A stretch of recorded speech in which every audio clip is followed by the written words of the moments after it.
a stock. And that my parents and their parents before them, and probably their parents even before them, had a reputation.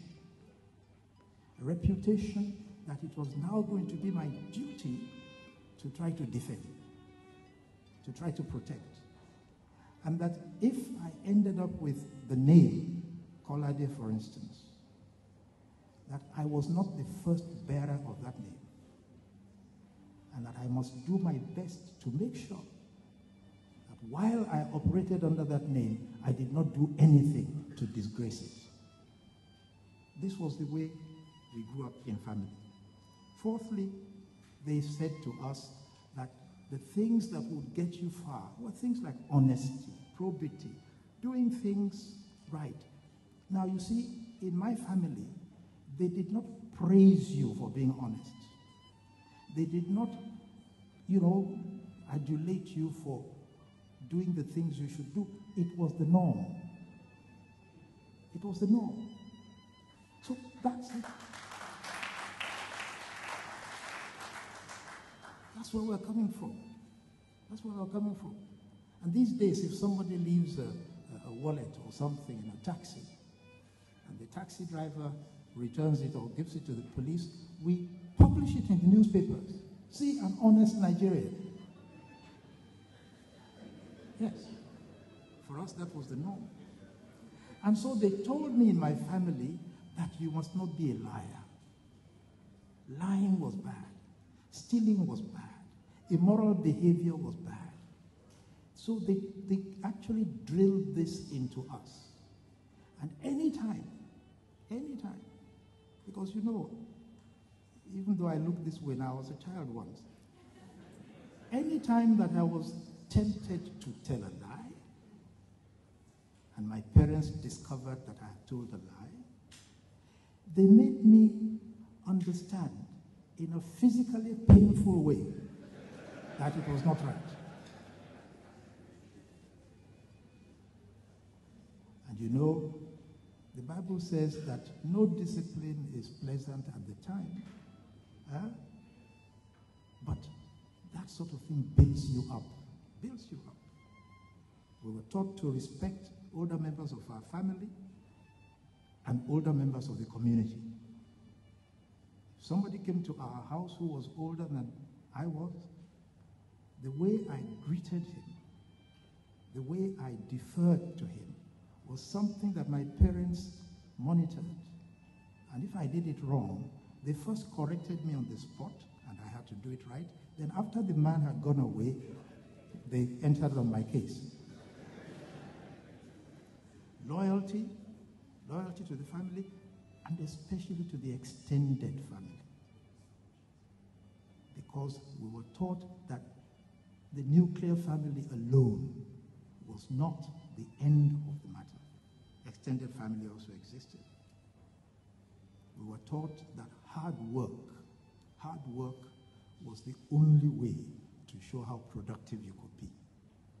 And that if you were not working hard or not inclined to work hard, you couldn't get very far. Finally, when strangers came to the house, people visited us, we were taught that it was our place to be hospitable to these people. That we must show not only respect, but also hospitality to strangers and guests. A man who has been named as vice president, and I hope you've seen the newspapers. The newspapers have been congratulating him for becoming vice president. Not one word about the responsibility of the office.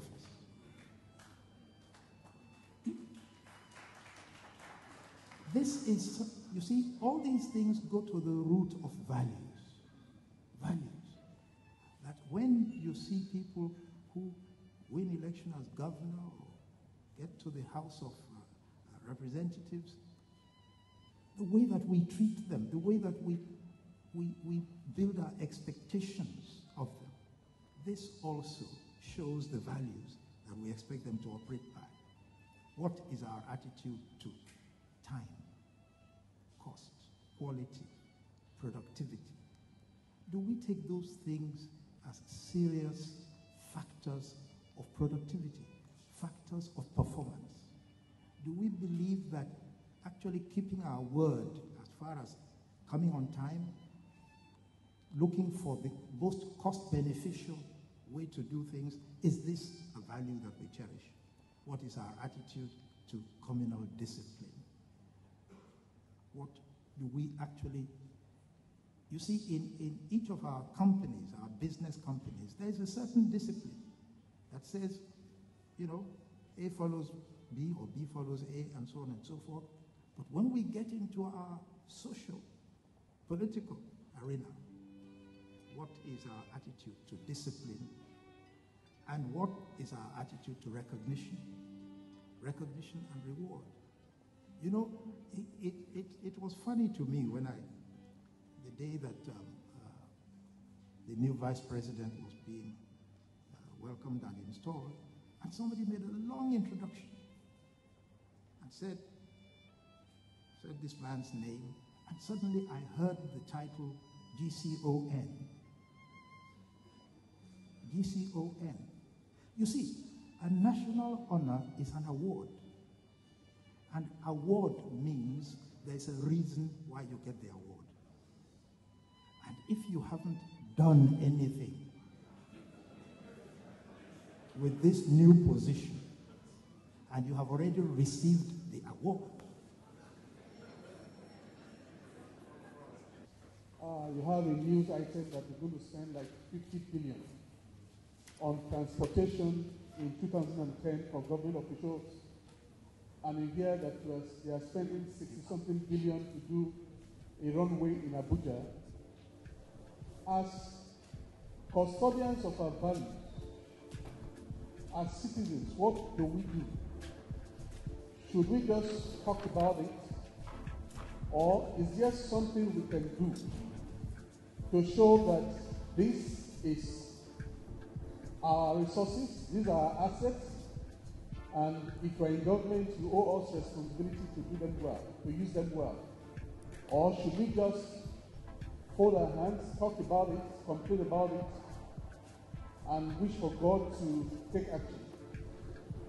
Thank you. Thank you very much. My question is simple. Seeing the advert for this program from the Center for Values and Change in the newspaper, I expected to meet a lot of young people here. Unfortunately, I'm still seeing the old faces like Dr. Christopher Kolade's face, Ambassador Walter Carrington's face, and I cannot see the young people who will lead Nigeria tomorrow. I myself want to become the president of this country someday, and that's why I'm here. But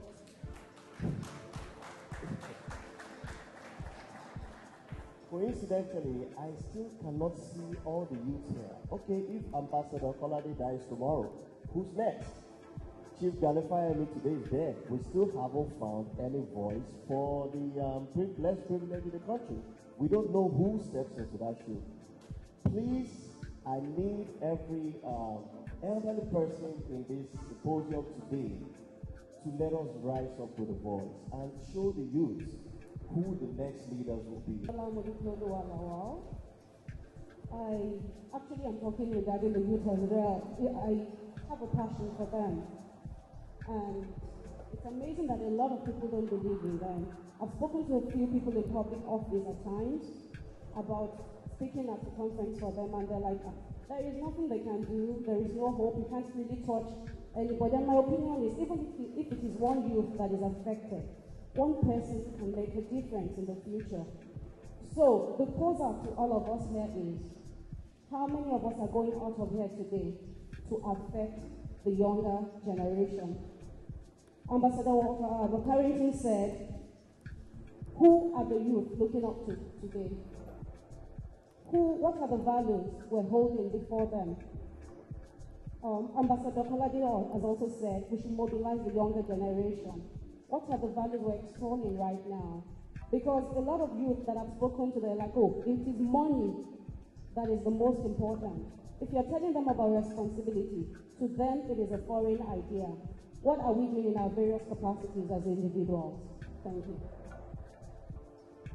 how many of us here can die for the flag? Now, shall I tell you something? If you have not found it pleasant, agreeable to live under the flag, it is difficult to volunteer to die. I would say, how many people here can die for Nigerian flag? Until then, they can't be patriotism. They can't be valued. There's nothing to look up to. It is everywhere. So if you cannot die for our flag, that means there's no patriotism. There's nothing to share value in. Thank you. So let's not talk about dying for the flag. Let's talk about living.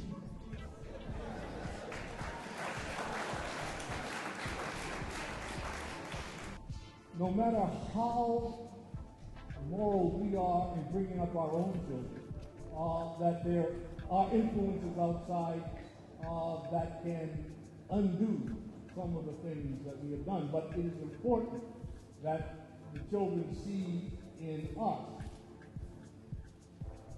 a living example of the values that we preach.